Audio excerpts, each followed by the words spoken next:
Olá, meu amigo, olá, minha amiga aí nas redes sociais, no nosso canal de YouTube, Nova Visão para o Novo Tempo. Olá, você aqui ao vivo, na nossa aula aqui, na nossa comunidade adventista do Belém, a Rua Martim Afonso 152. São todos muito bem-vindos para vir aqui pessoalmente, assistir o nosso estudo, a nossa classe, e também para acompanhar, compartilhar, divulgar esse conteúdo através da sua rede de contatos. Esse conteúdo certamente vai fazer muito bem a você, vai te ajudar na compreensão da palavra de Deus, da vontade de Deus para a sua vida e para o seu povo, e certamente vai fazer bem para os seus amigos, para os seus familiares. Então divulgue, compartilhe, passe esse tema, esse estudo para quem você gosta, para quem você se importa, assim como alguém se importou com você, enviou esse conteúdo, esse link para você. Vocês são muito bem-vindos. E como sempre fazemos para estudar a palavra de Deus, nós pedimos a presença de Deus, a iluminação do Espírito Santo, e para isso eu convido você que está aqui, você aí também, para juntos orarmos. Querido Deus, que na sua misericórdia nós possamos compreender a tua palavra nesse dia. Envia o teu Santo Espírito, Senhor, para nos fazer entender o teu propósito para a nossa vida. O Senhor deixou registrado lá atrás, no livro de Daniel, verdades que nós precisamos hoje entender e colocar em prática. Ajuda-nos a receber isso, Senhor, e que isso transforme a nossa vida e a nossa maneira de enxergar o teu propósito para cada um de nós. Pedimos em nome de Jesus. Amém. Amandinha, nós estamos estudando o livro de Daniel, capítulo a capítulo, e chegamos no capítulo 7. O capítulo 7 dá uma direcionada um pouco mais intensa para o livro de Daniel. Ele começa a entrar numa parte histórico-profética, assim, e eu acho que tem muita coisa para a gente entender e aprender aí. Por isso estamos ansiosos para ouvi-lo. Que Deus te abençoe e te use mais uma vez, meu amigo.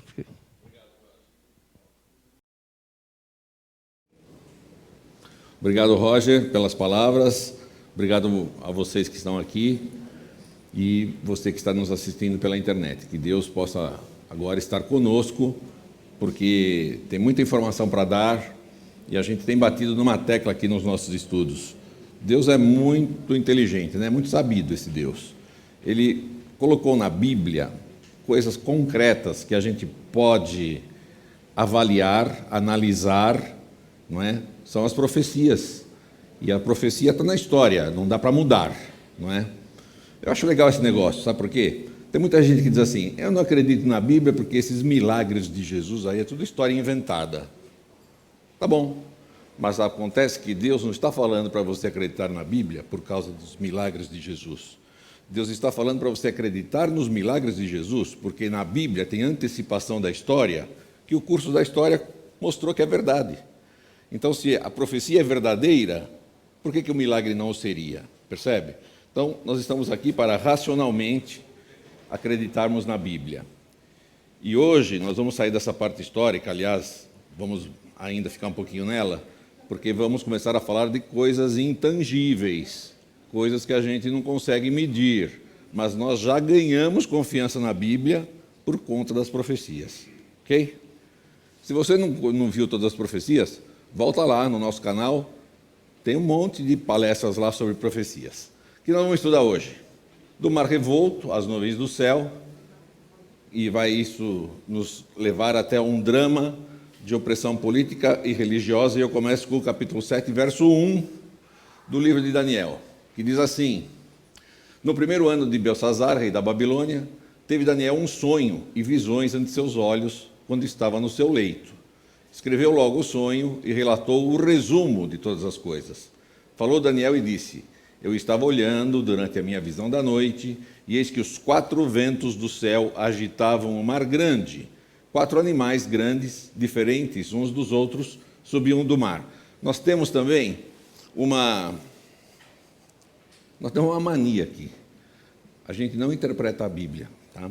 A gente deixa a Bíblia se interpretar, porque ela tem as chaves de todos os símbolos que estão registrados nela. Quais são os símbolos proféticos deste verso aqui? Dá para entender esse verso do jeito que está? Mas olha só que legal. Ventos, que é a palavra que está ali, segundo o livro de Jeremias, capítulo 49, versos 36 e 37, os ventos representam destruição e guerras. E o mar, segundo Apocalipse 17, 15, representam povos e nações. E os animais, o próprio verso 17 do capítulo 7 de Daniel explica, são reis ou reinos. Então, trocando os símbolos pelas palavras que realmente querem dizer, como é que fica o verso? Olha como fica fácil. Vi os povos agitados por guerras e 4 reinos sucedendo-se um ao outro. É isso que o verso quer dizer. Ficou fácil? Ficou fácil. Tem interpretação humana aqui? Não. Tem só chave bíblica. Percebe? É assim que nós trabalhamos aqui. Os animais. O primeiro era como leão e tinha asas de águia. Enquanto eu olhava, foram-lhe arrancadas as asas, foi levantado da terra e posto em 2 pés como homem, e lhe foi dada mente de homem. Um leão, rei dos animais, com asas de águia, a rainha das aves. Que chance a gente tem se encontrar um bicho desse na frente? Nenhuma, não é? Mas ele foi levantado e posto em 2 pés. Eu nunca vi um leão correr como um bípede, então aí minha chance aumenta, tá certo? E em outras traduções está escrito, lhe foi dado coração de homem. Tá? Vamos já ver o que é isso aí. Continuei olhando, e eis aqui o segundo animal, semelhante a um urso, o qual se levantou sobre um dos seus lados. Na boca, entre os dentes, trazia 3 costelas, e lhe diziam, levanta-te e devora muita carne, um urso grande. O terceiro animal, eis aqui outro, semelhante a um leopardo, e tinha nas costas 4 asas de ave. Tinha também este animal 4 cabeças, e foi-lhe dado domínio. A principal característica de um leopardo é a velocidade. E um leopardo com 4 asas é muito veloz, é muito rápido. E o último animal, eis aqui o 4º animal, terrível, espantoso e sobremodo forte, o qual tinha grandes dentes de ferro. Ele devorava e fazia em pedaços e pisava aos pés o que sobrava. Era diferente de todos os animais que apareceram antes dele e tinha 10 chifres. Os outros animais, os outros 3, há na zoologia uma correspondência, não é? Um leão, um urso e um leopardo. Mas esse 4º animal, o nosso profeta Daniel falou, esse bicho é tão terrível, não achei nada parecido com ele para descrevê-lo. E aí nós não sabemos como é que ele era. O que temos aqui é a imaginação do artista, um leão com asas de águia, um leopardo com 4 cabeças e 4 asas, um urso se levantando com 3 costelas na boca e um bicho feio aqui com 10 chifres. E o que significa tudo isso? É muito simples isso aqui, gente. Isso aqui é simples demais, porque nós já vimos isso no capítulo 2, com outros símbolos. Tá? Pega lá no canal Nova Visão para Novo Tempo, assiste lá a palestra do capítulo 2. Vamos lá, o leão tem asas de águia, foi-lhe dado o coração de homem, foram arrancadas as asas. Então, ele está dizendo assim, ó, esse leão, e a gente já viu no verso 17, que são reinos, ele representa a Babilônia, que vai ganhar de todo mundo, mas vai perdendo o seu poder. Primeiro ficou sem asas, depois ficou de pé, depois ainda troca o coração. Como é que chamava aquele rei das cruzadas lá, que era muito valente? Ricardo, coração de... E um leão com coração de homem. Afrouxou. Então ele está dizendo assim, este primeiro animal vai passar, e é a Babilônia. Só que está no Museu Britânico, está no Museu de Nova York e em alguns outros. São tijolos vitrificados que vieram de Babilônia, onde tem um leão com asa, um leão alado, tá? Símbolo da Babilônia. Um urso, Daniel 7,5. Ele levantou-se sobre um dos lados, a gente leu, isso aqui é interessantíssimo, gente. Tinha 3 costelas na boca. O império que sucedeu Babilônia foi a Medo-Pérsia. E a Medo-Pérsia, para conquistar o poderio, ela teve que ganhar da própria Babilônia, de um império pequeno, mas rico, chamado Lídia. Você estudou no ginásio, onde foi cunhada a primeira moeda de ouro. Foi aqui na Lídia. Tá? Não lembra mais, né? O rei chamava Creso. Procura lá na Barça, que você vai encontrar. E ela teve que ganhar do Egito também. Tá? Segundo Império Mundial, Medo-Pérsia. A gente já vai ver isso com mais riqueza, tá? Mas eu quero chamar a atenção, pessoas, para aquele verso lá. O leão levantou-se sobre um dos seus lados. Não é o que está escrito aqui? Levantou-se sobre um dos seus lados. Isso aqui é uma enciclopédia, que eu de vez em quando trago um exemplar aqui. Olha só o que está escrito aqui. Ciro ganhou de Astíages, Ciro, que era um persa, ganhou do Astíages, que era rei dos Medas, tá? E olha o que está escrito aqui, ó. Hoje admite-se que em 560 ou 559 Ciro levantara os persas sobre os medos. O mesmo verbo da Bíblia, na enciclopédia. O leão levantou-se sobre um dos seus lados, ele se levantou sobre o seu lado persa. Olha que coisa impressionante isso. Você não vai aprender isso na escola, nem na Rede Globo, nem em lugar nenhum, tá bom? Você só vai aprender isso aqui. Eu acho isso aqui impressionante. Isso aqui, a gente devia fazer uma cadeia de televisão mundial e mostrar isso aqui, para quem não acredita na Bíblia. Aqui está o Império Medo-Persa, tá? Aqui tem a Média, ele ganhou de Babilônia, ele ganhou da Lídia, tá? Lembra de Sardes, uma das 7 cartas do Apocalipse? É para a igreja de Sardes, que era na Lídia, tá? E ele teve que ganhar do Egito aqui também, não é? O Ciro ampliou o Império Babilônico. O terceiro animal, o leopardo. Só desse aqui dava para falar umas 3 horas, tá? Mas eu vou falar 3 minutinhos só. Ele tinha 4 asas e 4 cabeças. Era o terceiro império mundial, que corresponde à Grécia, de Alexandre Magno. O Alexandre Magno, em 10 anos, ele tinha 23 anos quando ele começou a ampliar o Império Grego, macedônio, na realidade. E ele morreu com 33. Ele tomou toda a região que era do Império Medo-Persa e ele foi até a Índia. Tá? Em 10 anos, com avião a jato, com caminhão turbinado, é fácil, né? A pé, a cavalo, tendo que construir pontes para ultrapassar os rios, tendo que escalar montanhas, tendo que dar comida para centenas de milhares de homens. Naquele tempo, esse camarada era um gênio, simplesmente isso. Olha o que ele fez, ele saiu aqui da Macedônia, ele foi tomando tudo, tomou o Egito também, a Mesopotâmia, a Babilônia, a Média, a Pérsia e tal, ele chegou na Índia. E ele só voltou porque os seus soldados não quiseram mais avançar. Senão esse cara tinha ido até a China, com certeza.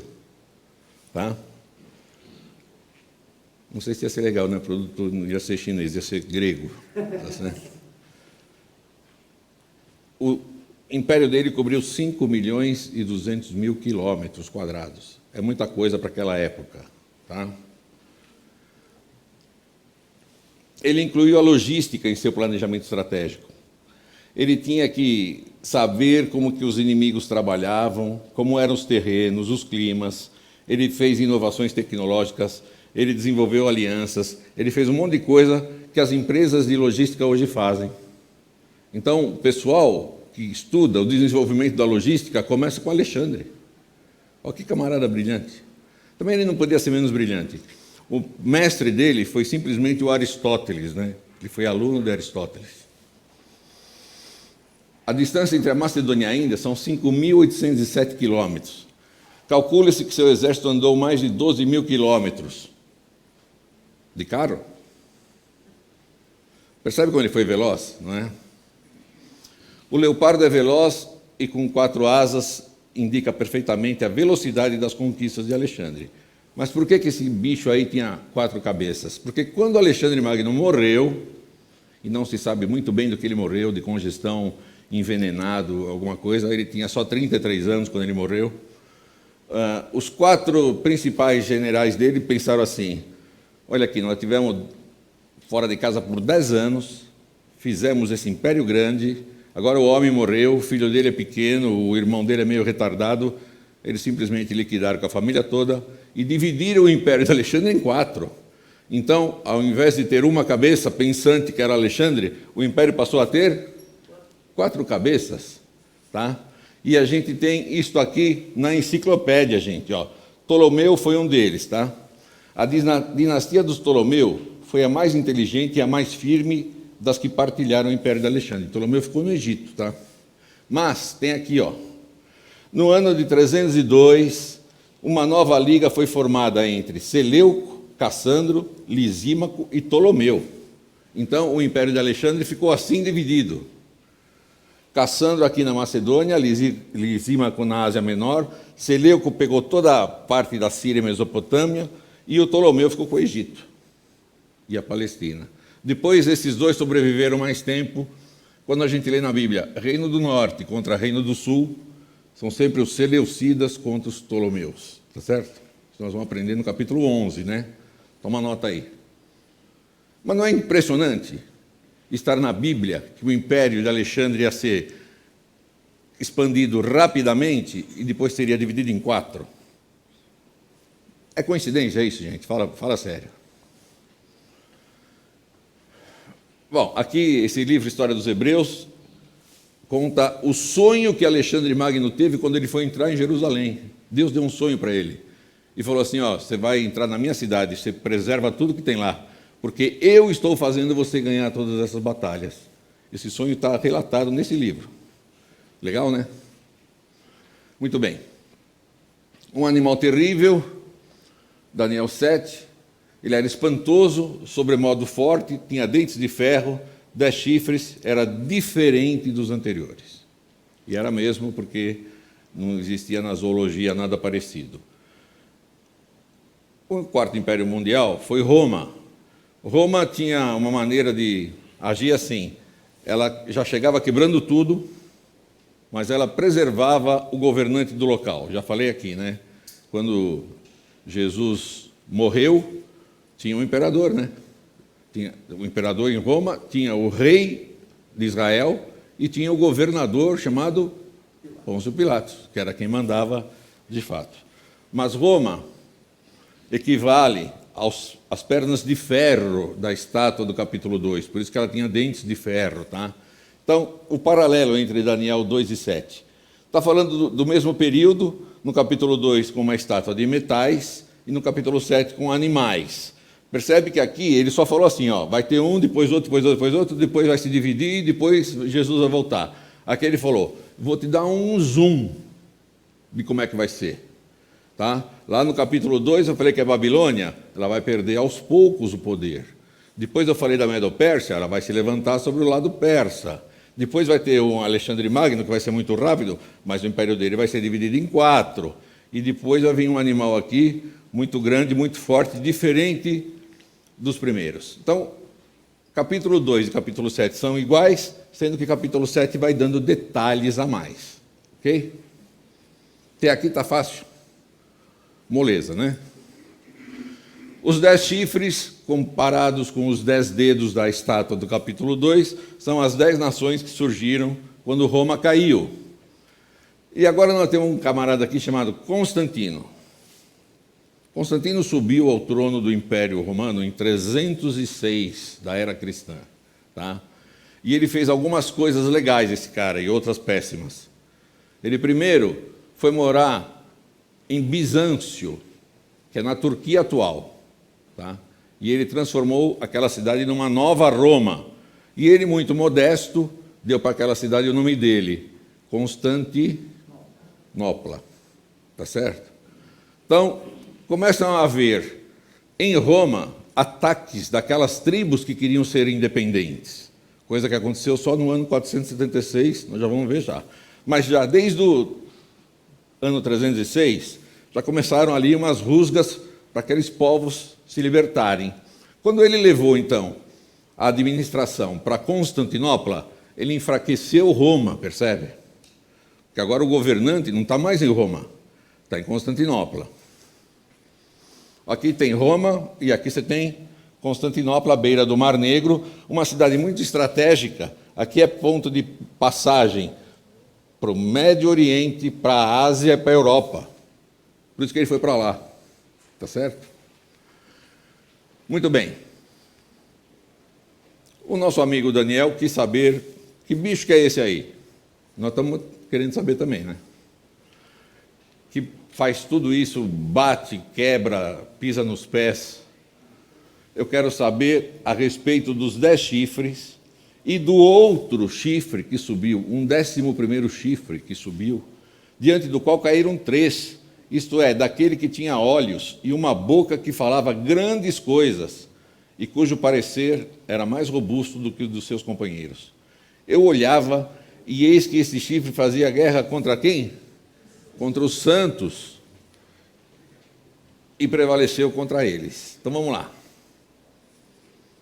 Agora você precisa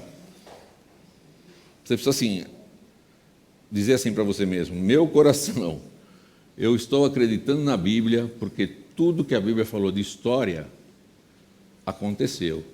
E agora que ela vai falar coisas que são um pouco mais profundas, meu coração se acalme e aceite, tá bem?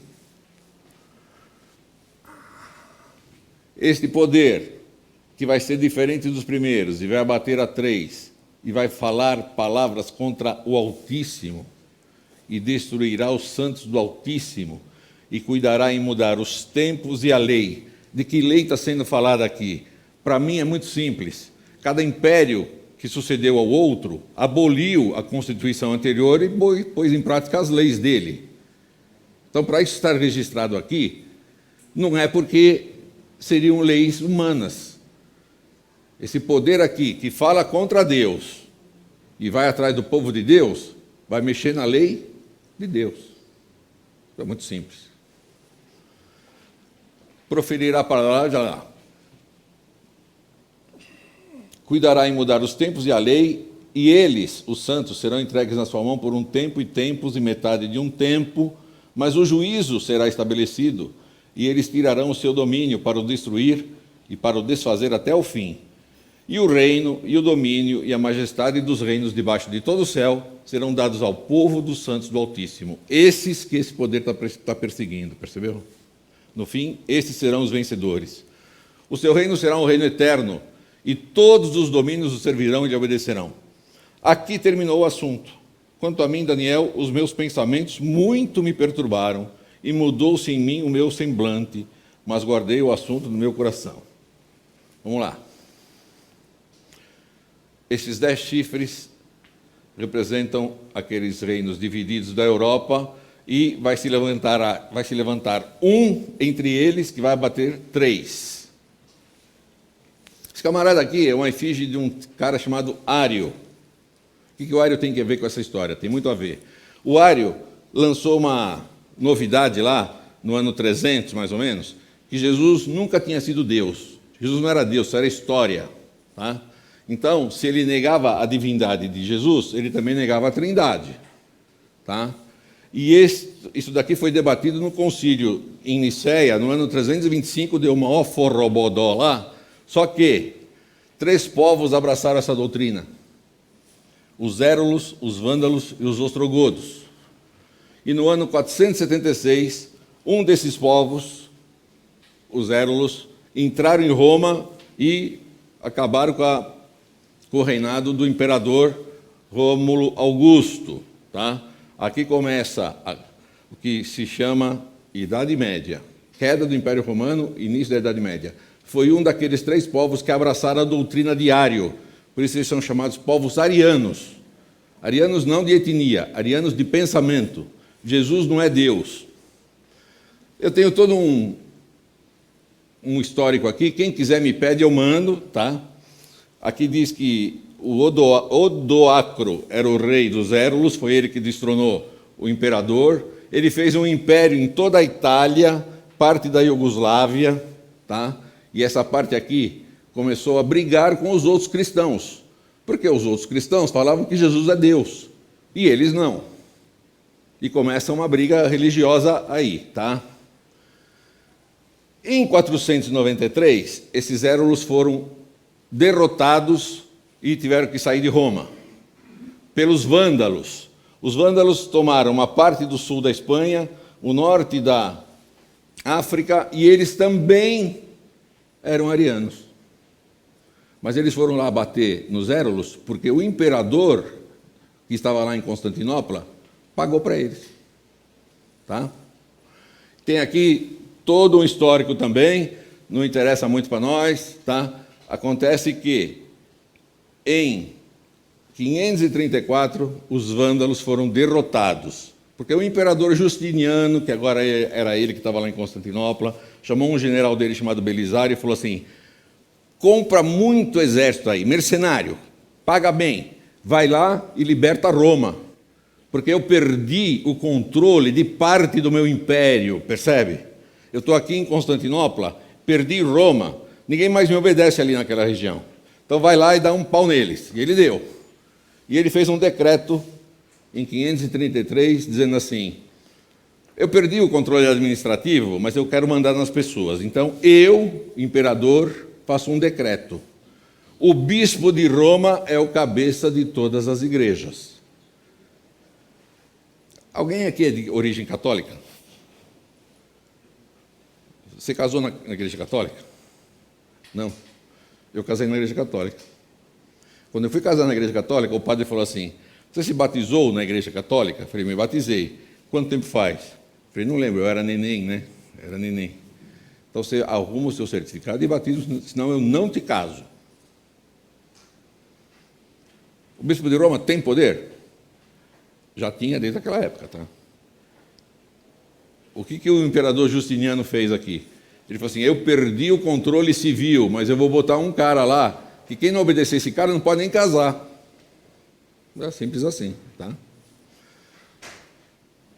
Só que esses poderes arianos não deixavam o bispo de Roma mandar, porque o bispo de Roma acreditava que Jesus é Deus, e o povo ariano não. O que aconteceu? Olha o imperador Justiniano aqui, ele contratou esse general Belisário, que tomou Roma no ano 538. Então, o que acontece?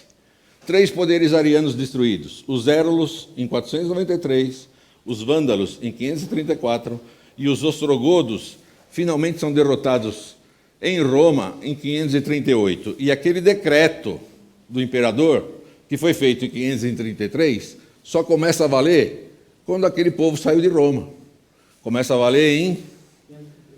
Por que isso aqui é importante? Por causa do resto do verso,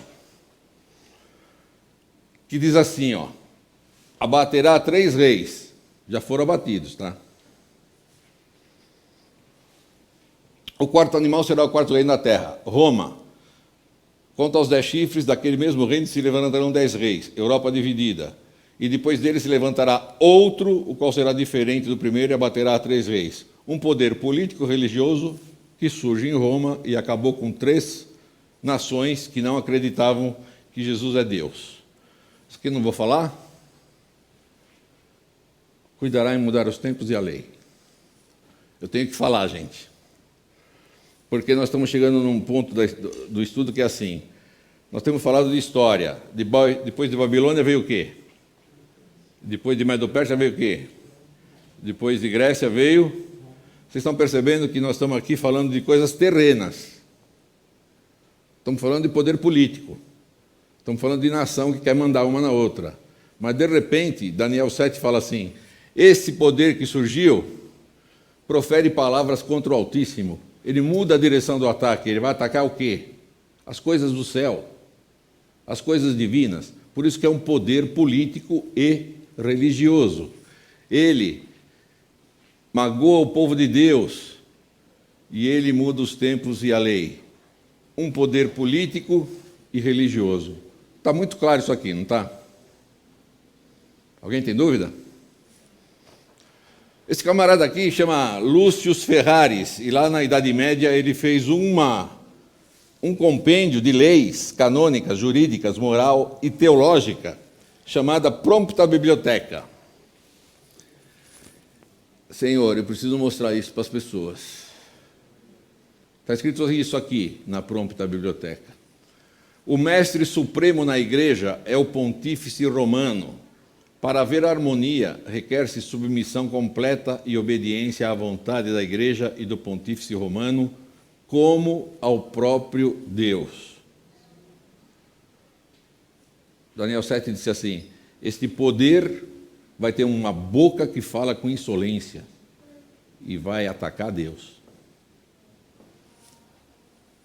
O Papa é chamado Santíssimo porque ele corretamente é considerado como tal. Somente o Papa é o vigário, o substituto de Cristo, que é a fonte de toda a santidade.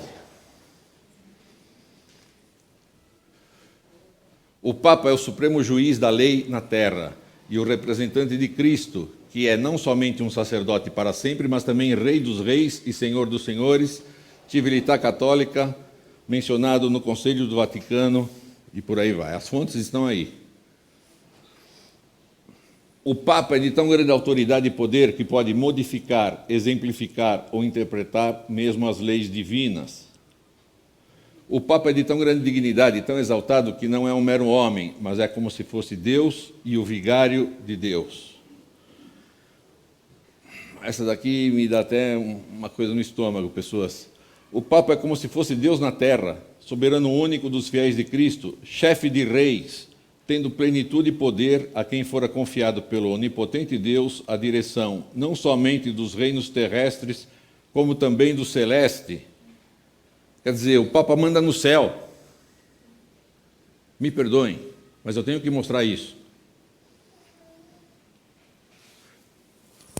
Mas, você acha que Deus não sabia disso? Além de Daniel 7, ele fala assim, ó, vai surgir um poder lá que vai barbarizar. Mas vou te dar outras dicas.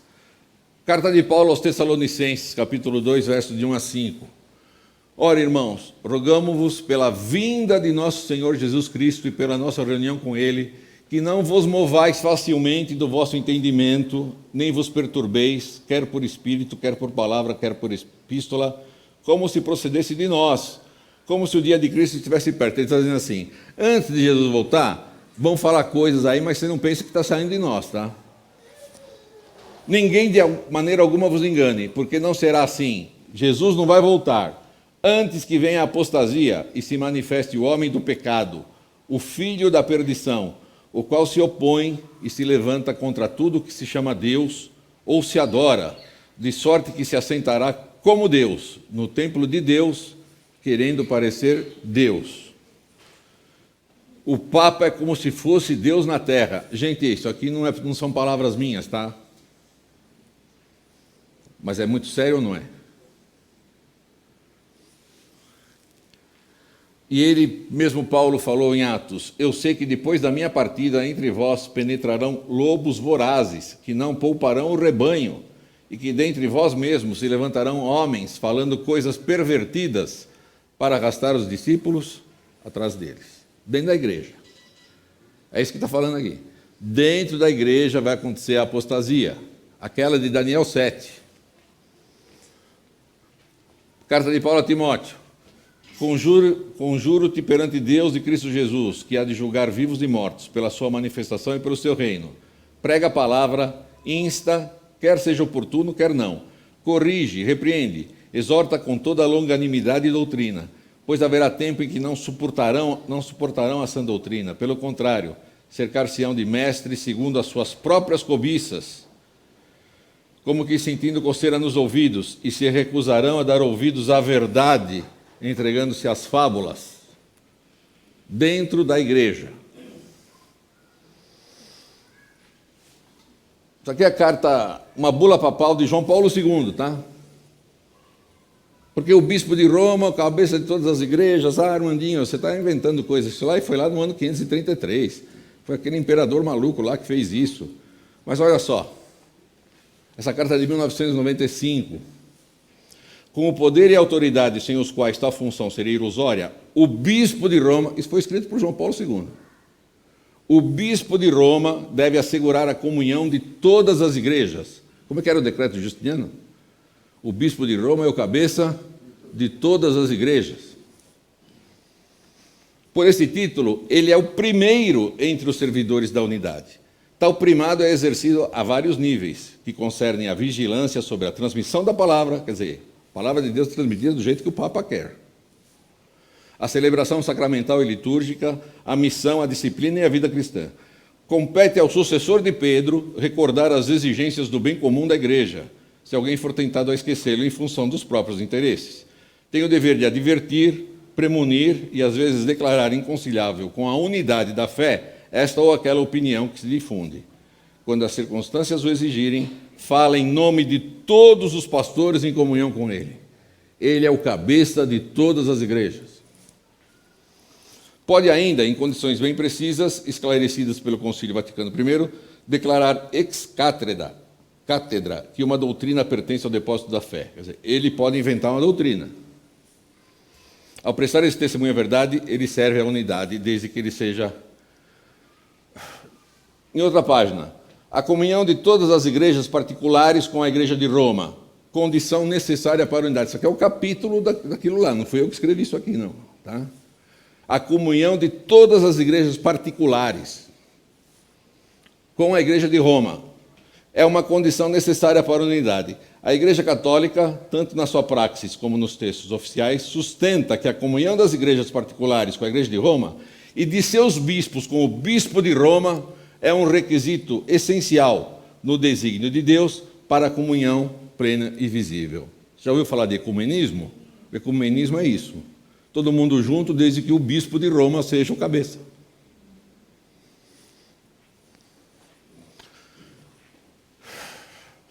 E cuidará em mudar os tempos e a lei. Édito daquele Constantino lá. Esse édito é do dia 7 de março de 321. Ah, como é que você sabe? Porque está lá no Museu Britânico. Tá? Isso aqui não é invenção. Que todos os juízes e todos os habitantes da cidade e todos os mercadores e artífices descansem no venerável dia do sol. Não obstante, atendam os lavradores com plena liberdade ao cultivo dos campos, visto acontecer a miúde que nenhum outro dia é tão adequado à semeadura do grão ou ao plantio da vinha, daí o não se dever deixar passar o tempo favorável concedido pelo céu.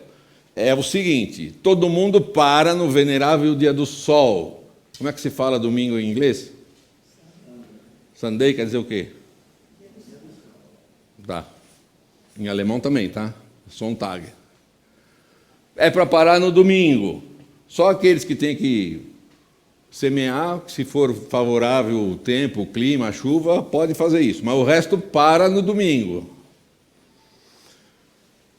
O mais antigo reconhecimento da observância do domingo como um dever legal é uma constituição de Constantino em 321 da era cristã, decretando que todos os tribunais de justiça, habitantes das cidades e oficiais deviam repousar no domingo, que era o venerável dia do sol, com uma exceção em favor dos que se ocupam do trabalho agrícola. Isso está na Enciclopédia Britânica, no artigo Sunday.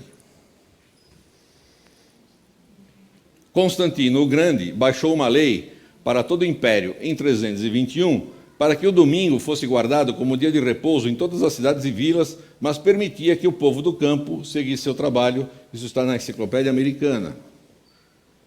Isso não é coisa minha, tá? Os cristãos trocaram o sábado pelo domingo. Constantino, em 321, determinou a observância rigorosa do descanso dominical, exceto para os trabalhos agrícolas. Em 425, depois de Constantino, proibiram-se as representações teatrais. Nesse dia, e no século VIII, aplicaram-se ao domingo todas as proibições do sábado judaico, Grande Enciclopédia Portuguesa e Brasileira, no artigo Domingo. O grande historiador, Cardeal Gibbon, com sua incontestada autoridade, assevera o seguinte: o sol era festejado universalmente como um invencível guia e protetor de Constantino. Constantino averbou de die solis, o dia do sol, como o dia do Senhor, um nome que não podia ofender os ouvidos de seus súditos pagãos. A história do declínio e queda do Império Romano, capítulo 20, parágrafo 2º e 3º, volume 2. Está na história, gente. Está na história. O Papa tem poder para mudar os tempos, abrogar as leis e dispensar todas as coisas, mesmo os preceitos de Cristo. Decreto do Translate, na página 193. O Papa está livre de todas as leis. Ele pode dispensar a lei e fazer do errado direito, por meio de correções e mudanças das leis. Papa Nicolau que disse isso aqui. É chocante? Mas Daniel falou que ia ser assim. Paulo falou que ia ser assim. Semana que vem eu vou te mostrar o que Pedro, que muitos dizem que é o fundador da Igreja Católica, o que ele falou sobre isso, tá bom? Mas para a semana que vem. O Papa é o representante de Cristo. O Papa tem poder para mudar os tempos, abrogar as leis e dispensar todas as coisas, mesmo os preceitos de Cristo. Bom, isso aqui já falamos. E eu estou mostrando isso porque, diz assim, o Papa pode fazer tudo no lugar de Cristo. Qual é a opinião de Cristo a respeito disso? Não penseis que vim revogar a lei. Como é que é? O Papa fala que ele pode mudar as leis, mesmo os preceitos de Cristo, e Cristo fala assim, eu não vim fazer isso. Eu não vim.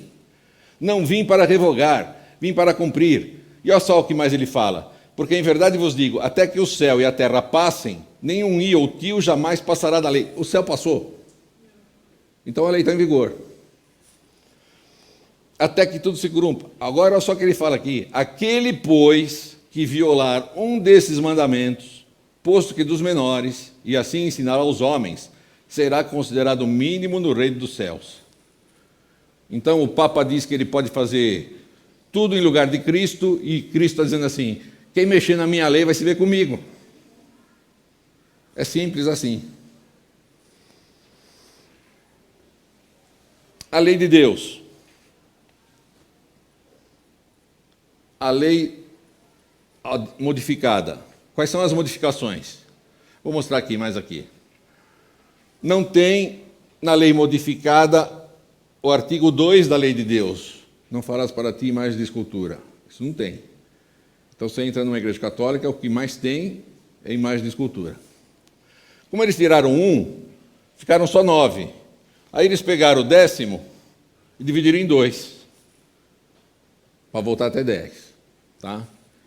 E este aqui foi modificado por Constantino e por outros imperadores no decorrer da história. Tá? Vai mudar os tempos e a lei.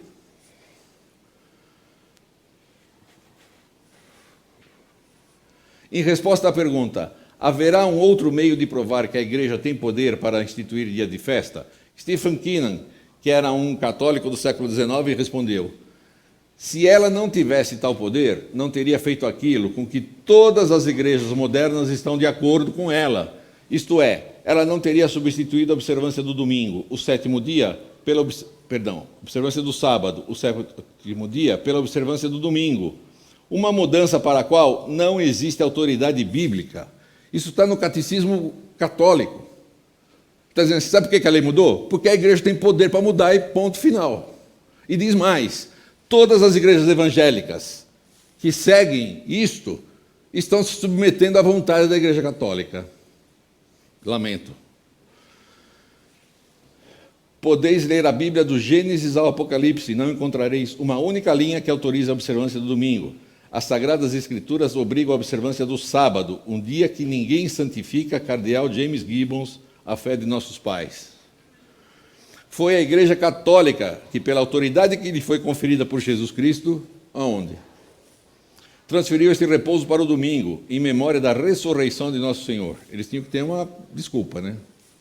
Assim, a observância do domingo pelos protestantes é uma homenagem que prestam à autoridade católica. Vou ler de novo.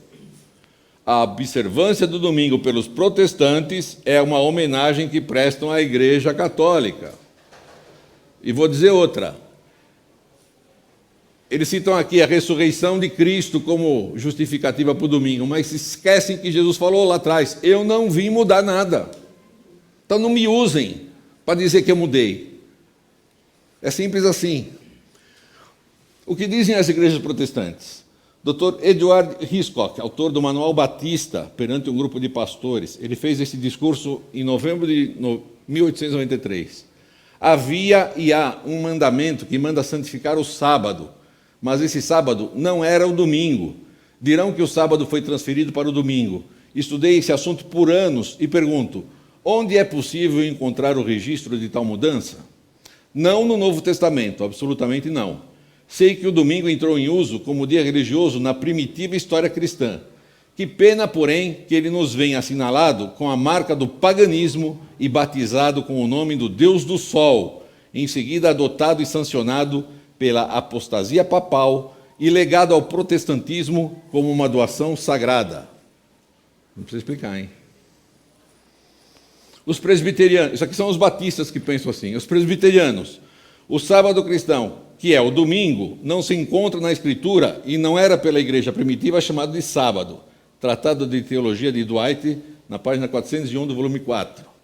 Os congregacionalistas, não existe na Bíblia mandamento que requeira de nós a observância do primeiro dia da semana como sendo o sábado cristão.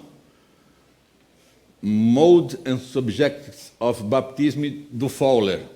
Os episcopais, a festa do domingo, como todas as outras festividades, foi sempre uma ordenança simplesmente humana e estava longe de cogitações dos apóstolos estabelecer a este respeito uma ordem divina. Longe deles e da primitiva igreja apostólica transferir para o domingo as leis do sábado. A história da igreja e da religião cristã, dos episcopais. Os metodistas, é certo não haver um mandamento positivo para o batismo infantil, tampouco há para santificar o primeiro dia da semana. Compêndio teológico do reverendo Amos Binney, páginas 180 e 181. Os luteranos, a observância do dia do Senhor, domingo, não se baseia em nenhum mandamento de Deus, mas sim na autoridade da igreja.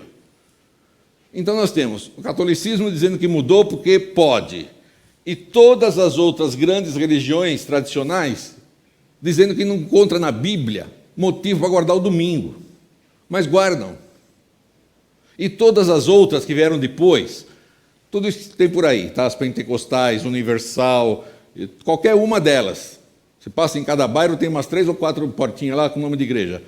São filhas destas. Então, que dia que elas guardam? Qual é a base bíblica?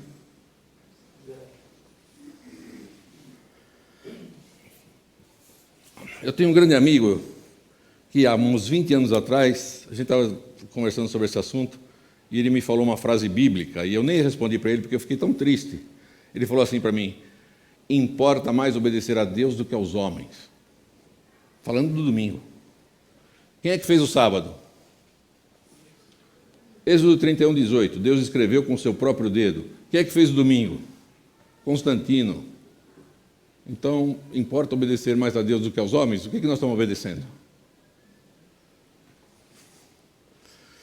E os santos lhes serão entregues nas mãos por um tempo, 2 tempos e metade de um tempo. Se você abrir a Bíblia em Daniel 11, 13, você vai ver que tempo significa ano. Então nós vamos ver aqui. Os santos lhes foram entregues nas mãos por 1 ano, 2 anos e metade de 1 ano. Ano profético. Perseguição aos santos nos coliseus. Perseguição aos santos. A Inquisição. Quem é que patrocinou a Inquisição? Pode falar. Vou falar. A Igreja Católica. Qual era o motivo para a Inquisição? Você não está obedecendo o Papa, você está obedecendo a Bíblia. Então a Bíblia não é para ser obedecida, é para ser obedecer o que o Papa fala. E todos os povos que procuravam ser fiéis à Bíblia foram perseguidos.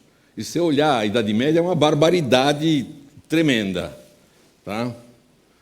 Os valdenses quase foram dizimados. Hoje eles estão lá ainda, no norte da Itália. Tá? Milhares de valdenses foram mortos. Os valdenses faziam assim, eles copiavam à mão um pedaço das Escrituras e punham aqui dentro do peito. E quando eles iam fazer compra na cidade, ele dava uma especulada lá se o cara aceitava um pedaço da Escritura, porque a Bíblia tinha sido proibida pela Igreja Católica. Tá? Já ouviu falar de colportor? Colportor é vendedor de livro sagrado. E a palavra vem daqui, porque eles portavam no colo a Bíblia. Colportar, portar no colo. Tá? O massacre de São Bartolomeu foi um episódio da história da França na repressão aos huguenotes calvinistas, engendrado pelos reis franceses que eram católicos. Os reis católicos assassinaram 100 mil protestantes em 23 e 24 de agosto de 1572 em Paris, no dia de São Bartolomeu. Mortos como ovelhas no matadouro, você tem livros sobre isso, tá?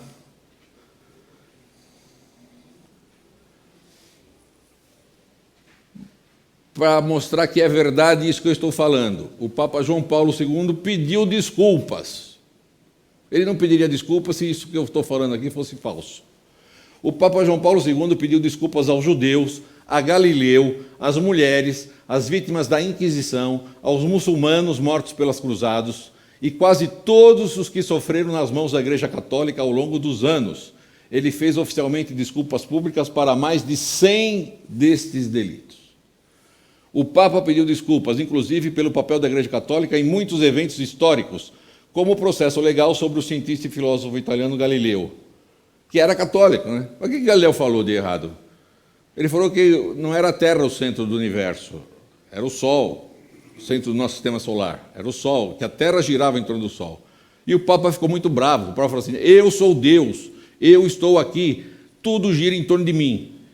Então você vai morrer se você não se retratar. Tá? Wojtyla, que é o Papa João Paulo II, também citou os povos nativos das Américas, ao qual pediu desculpas pelos desatinos dos missionários, como também o envolvimento de católicos com a escravidão africana, além do papel da hierarquia na igreja nas execuções na fogueira e as guerras religiosas que seguiram a reforma protestante. Ele falando. Ok? Reinou por 3 tempos e meio. Quando começou? Em 538. Então vamos fazer uma conta. Profeticamente, cada dia vale 1 ano. Isso está em Números 14, 34, tá? Segundo o número dos dias em que espiaste a terra, 40 dias, cada dia representando 1 ano. Cada dia por 1 ano. Vamos fazer a conta aqui um tempo é 1 ano, 2 tempos, 2 anos, tempos, está aqui, ó, deixa eu falar tudo de novo. Um tempo é 1 ano. O ano judaico tem 360 dias. Então, um tempo, que equivale a 1 ano, equivale a 360 dias. 2 tempos, 2 anos, 720 dias. Metade de um tempo, metade de 1 ano, 180 dias. Somou tudo, 1.260 dias proféticos, tá? Cada dia te dei por 1 ano, de 538 mais 1.260, nós vamos parar em 1.798. Não faz tanto tempo. O que aconteceu aqui nessa data? O Papa Pio VI foi aprisionado por Napoleão. Esse período é tão importante na Bíblia que ele é citado 7 vezes. Tá? 1.260 anos de perseguição. Isso aqui é uma enciclopédia. Estamos falando do Papa Pio VI. Olha que coisa impressionante isso aqui. Um dos generais de Bonaparte foi morto em consequência do assassínio em Roma do general Dufault, representante do governo francês. O diretório apoderou-se do Papa e proclamou a República em Roma. Preso pelo general Berthier em 1798, Pio VI foi conduzido sucessivamente a várias prisões. A história conta que os 1.260 anos aconteceram assim. É impressionante isso aqui, hein? Tá? O Papa aprisionado em 1798 e o sistema papal perde seu poder. Eu quero fazer um alerta aqui aos meus amigos católicos, minha família católica. Nós não estamos falando mal de católicos. Nós estamos demonstrando que a história conta um sistema religioso que mudou as coisas de Deus. Então o problema aqui é o sistema religioso. Você não sabia disso até agora? Não tem problema nenhum, tá? Em todos os lugares tem pessoas de coração puro, inocente e querem servir a Deus. Agora você sabe. E agora você tem que conversar com Deus, tá bem? Na visão de Daniel, você tem 3 animais, 1/4 animal, um chifre pequeno. Um chifre pequeno, 1/4 animal, os 3 animais. E no meio, um julgamento, do qual falaremos na próxima aula. Porque está dito que este poder vai ser julgado e o reino finalmente vai ser dado aos santos do Altíssimo. Tem uma coisa linda na Bíblia, eu gostaria de saber ler na língua original. Versos de 2 a 8 de Daniel falam de coisas da terra, por isso eu pus em marrom aqui, está escrito em prosa.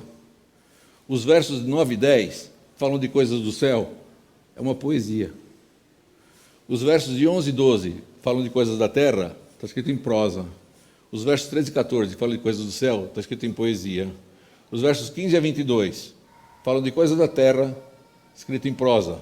E os versos 23 a 27 falam de coisas do céu, escrito em poesia. Eu estou dizendo isso porque vocês acham que isso aqui é tudo coincidência ou é a inspiração do Espírito Santo? Fala para mim. Deve ser lindo isso aqui no original. Para terminar. E o reino e o domínio e a majestade dos reinos debaixo de todo o céu serão dados ao povo dos santos do Altíssimo. O seu reino será um reino eterno e todos os domínios o servirão e lhe obedecerão. Daniel 2 fala que Deus estabelece seu reino. Daniel 7 fala que esse reino vai ser dado para nós. Deus é legal, hein? Não é? Juntando as peças, a Bíblia é a verdade. Deus deixou um livro repleto de profecias para que por elas dessemos crédito aos temas imateriais. A história política e religiosa do mundo, descrita no livro de Daniel, é material suficiente para crermos na Bíblia ou não. Deus sempre teve um plano para resgatar a possibilidade de termos a vida eterna. O Cordeiro que foi morto antes da fundação do mundo, só Cristo salva. Não adianta inventar outro sistema de salvação. Semana que vem nós vamos ver como é que isso aconteceu, porque é só Cristo que salva. Ele vai voltar, porque Deus amou o mundo que falou que tinha que vir aqui morrer no nosso lugar. Por causa dos nossos pecados, aquele que não conheceu o pecado, ele o fez pecado por nós, para que nele fôssemos feitos justiça de Deus e vamos habitar no lugar onde só tem justiça. Foi duro? Então você se prepara que semana que vem temos o Yom Kippur do cristão. Sabe o que é o Yom Kippur? É o dia da expiação no calendário judaico, mas os cristãos também têm um, tá? E vamos ver qual vai ser o final desse julgamento que vai acontecer lá no santuário de Deus.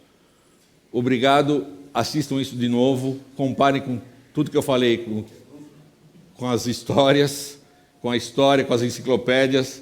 Qualquer dúvida, pode me ligar, pode comentar, só não aceito xingamento, tá? Se quer uma resposta profunda, honesta, me pergunta que a gente vai lá, ok? Mas tudo que foi dito aqui, não é ideia minha, eu só terei da história, tá bem? Roger. Como Deus se preocupa conosco, já deixou em Daniel 2 um resumo do que aconteceria, repetiu em Daniel 7, só que aí mostrando essa vertente político-religiosa que a gente entendeu hoje. Isso é muito importante que nós venhamos a entender, que a gente venha a aceitar e compreender, porque nós vivemos no meio desse período, nós vivemos esse conflito. E somos afetados diretamente por essas decisões tomadas por esse poder político-religioso na nossa vida. Então, que Deus te ajude a compreender, que me ajude a compreender, que a gente possa crescer nesse entendimento a cada dia. Vamos orar? Pedindo que Deus nos ajude nessa compreensão. Querido Pai, nós te agradecemos porque o Senhor deixou esse livro tão claramente explicado, a sequência da política do mundo, a sequência da história religiosa desse mundo e essa bagunça espiritual na qual estamos mergulhados, Senhor, se deve muito a todos esses sistemas que abandonaram a Tua palavra e cada um inventou um método novo de salvação. Mas nós cremos em Ti, queremos ficar com a Tua palavra. O Senhor pediu para que a gente, através do Santo Espírito, a entendesse e nós queremos entendê-la e praticá-la. Ajuda a todos nós, Senhor, a compreendermos isso, porque sabemos que o Senhor deixou isso tudo registrado com muito carinho, com muito amor. E nós queremos estar contigo quando o Senhor voltar. E eu te peço, venha logo nos buscar, em nome de Jesus. Amém. Obrigado por sua companhia. Reveja todos os nossos conteúdos no nosso canal, Uma Nova Visão para um Novo Tempo. Partilhe esse conteúdo com as pessoas que você gosta. Um abraço a você e a vocês aqui presentes. Fiquem com Deus.